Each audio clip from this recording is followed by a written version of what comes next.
Hey, everybody, and thank you for joining me for this week's edition of De-JOE-tional. As you guys know, a couple weeks ago I started on this book, The Mr. Rogers Effect, and it's the 7 secrets to bringing out the best in yourself and others from America's beloved neighbor. We talked about listening first. Last week kind of took a little detour off of it because we weren't in town. We were in California and recorded something different about change. And then we're back to the book. We had the lesson with GPS on Sunday, and our lesson this week was on validating feelings. And as we were going through this and the discussion with them, I had several of them say, "Can you tell my mom that? Can you talk to my parents?" So I want to welcome all the GPS parents and families who have decided to watch this week. I told the kids Sunday that I've been recording this video devotional, and I would share the link on the GroupMe. So I hope that you enjoy this. You'll have an insight of what we talked about Sunday, so you can talk with your kids and families about this topic if you'd like. And I do this every Tuesday and post it to our church website, or not church, our church Facebook page. So I can put it on GroupMe as well if you'd like. So validating feelings. Have you ever been feeling a certain way, mad or sad or upset, and somebody just says, "Stop feeling that way"? Or you've been crying, or maybe better yet, a kid has been crying and they come running up to you crying and you say, "Stop that crying." How does that make you feel? And how do you think that makes a kid feel when you say that to them? It doesn't feel very good. First of all, nobody can tell you how to feel, right? You feel what you feel. And usually, if you're mad and somebody says, "Oh, just stop being mad," you get madder, right?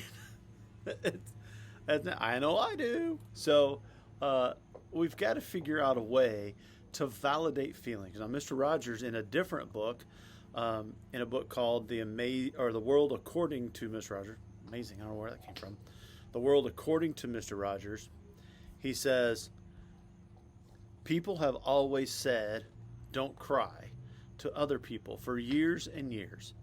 And all it has ever meant is, "I'm too uncomfortable when you show your feelings. Don't cry." I'd rather have them say, "Go ahead and cry. I'll be here with you."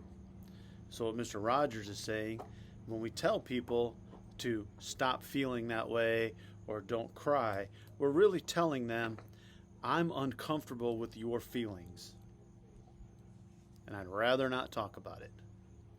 So we've got to figure out a way to become more comfortable.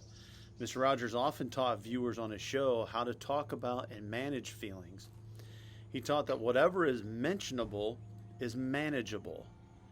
And we do an awful job, I think, as a society of managing our feelings. We tend to blow up at people. We tend to sob. We tend to cry foul all the time. Road rage is a real thing. So we have a hard time managing our feelings. Sorry to get this pillow out of the way. So he has steps on how to manage your feelings and how to mention your feelings so they can be more manageable. And he said it's important to be aware of how our expressions of emotion may influence others in their environment. And we were, like I said, we were in California a week and a half or so ago. And while we were walking through Berkeley on the way to a soccer game, there was a homeless couple arguing with each other. And, I mean, they were on the same sidewalk, and the only place we could go was between them. It was pretty awkward because you're yelling at each other.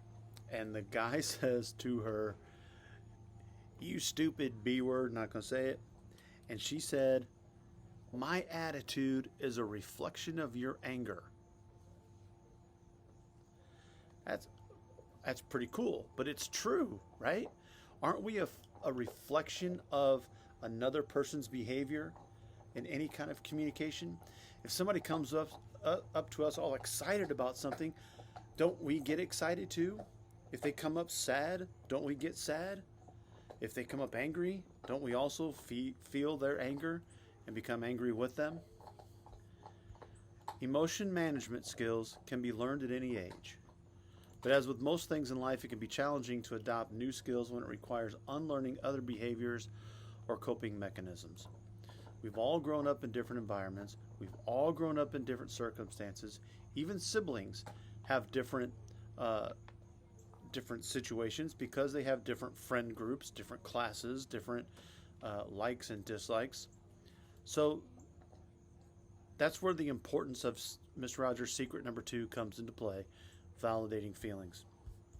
Now, in May of 1969, Mr. Rogers went before the U.S. Senate Congress subcommittee, something, I forget what it is, and I'm not going to look it up, but Senator John Pastore, under the Nixon administration, was trying to cut the funding for public broadcasting television.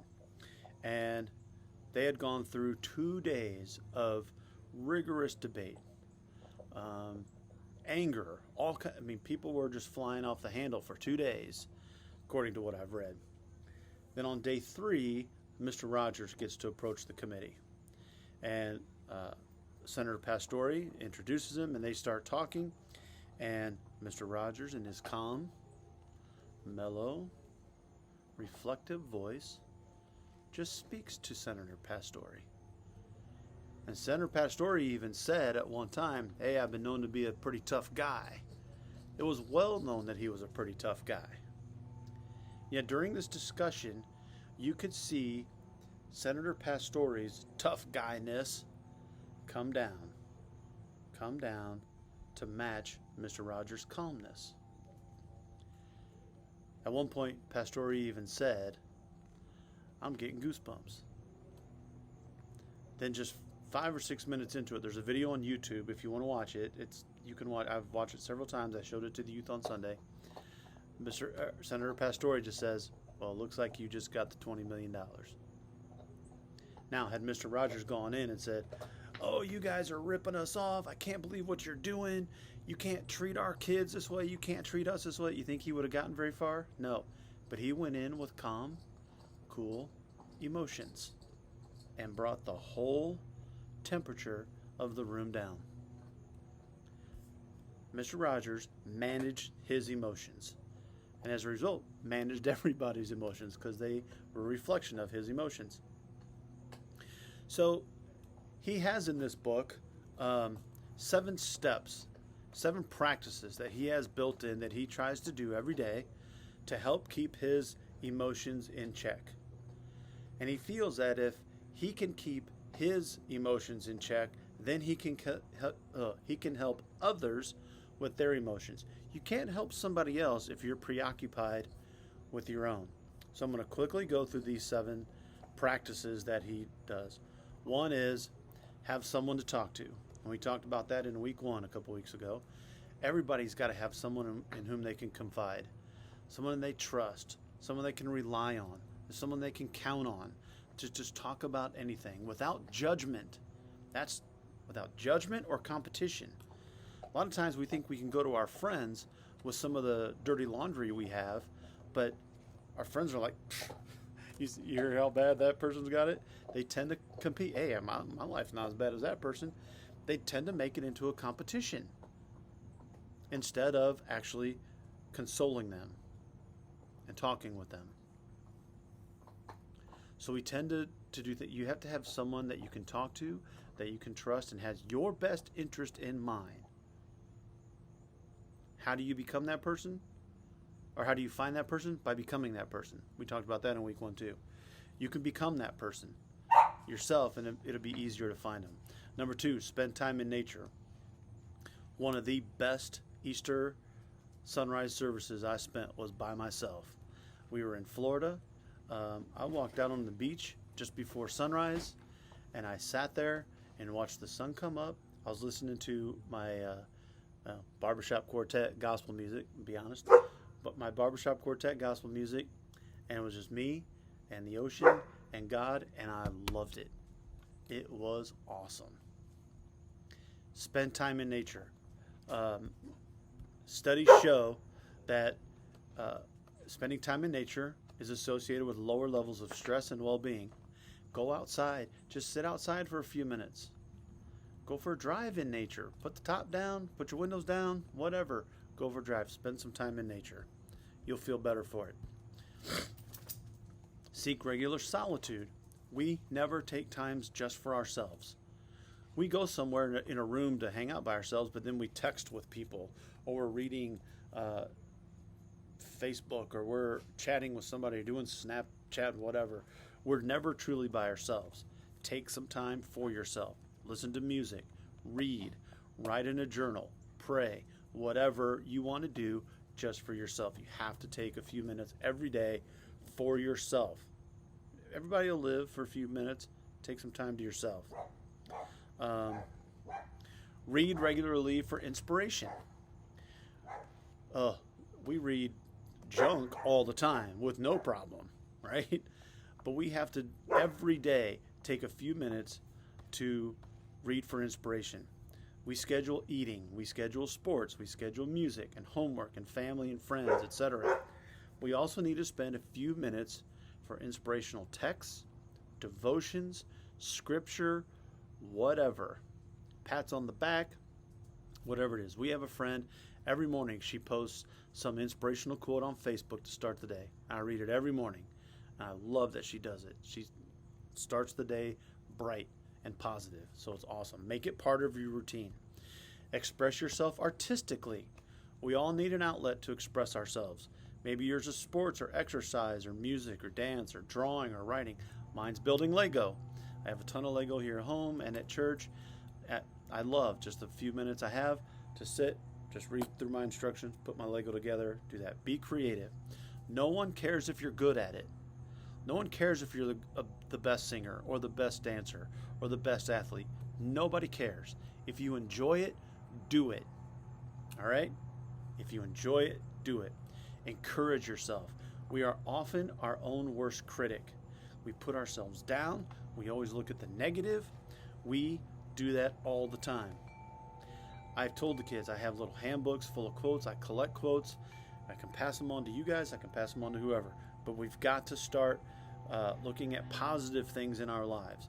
Our Wailing Wall is a good example. We put the Wailing Wall up for people to put their joys, or not joys, but their concerns and prayers in there. And then we put joys on Post-it notes all the way around it to remind people that amongst the trials that we have an abundance of blessings. We've got to start looking at the blessings. And then finally, rest. Rest allows our mind, body, and soul to renew and start with even more strength and focus. Scripture is filled with God's promises to provide rest when we seek Him. God is an endless source of peace and strength, and He created us to need Him. Genesis 2:2 says, by the seventh day God had finished the work He had been doing, so on the seventh day He rested from all His work. So, how do we adapt this to our neighbors, to our friends, to our circle? There are a few obstacles that we have to overcome, and I'm going to go through these quickly because we're running out of time. There are a few obstacles that we have to overcome before we can start making a difference in other people's lives. First, we have to stop using unpleasant and unacceptable phrasing, like, turn that frown upside down, boys don't cry, don't frown or your face will freeze that way, don't cry or I'll give you something to cry about.